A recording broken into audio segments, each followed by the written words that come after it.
Katika mtaa wa kawaida, kwenye vichochoro vya ndoto na mapambano ya kila siku, anazaliwa sauti isiyo ya kawaida.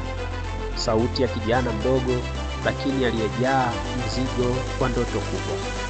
Anaitwa Dogo John, kijana mdogo wa Simbeli ambaye hata umri wake haujafikisha hatua ya maisha wengi huita kuanza, lakini tayari ameshajua pa kuielekeza dunia yake. Wakati wengine wakicheza michezo ya utotoni, yeye anacheza na vina, anatunga mistari, anatafuta nafasi ya kusikika. Hakuna jukwaa kubwa kwake, lakini kila mtu anayesikia sauti yake uhisi kama yupo kwenye tamasha la maajabu. Katika umri wake mdogo, Dogo John amegusa masikio ya wengi, lakini je, amegusa mioyo? Je, stori yake ni ya kuvutia tu au ya kubadilisha maisha? Je, Dogo John ana stori ya kusisimua na kutibu ndoto za wengine?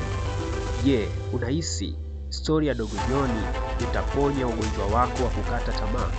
Tunaye kwenye Story Doctor. Mimi naitwa Hamadi Mwasongwe.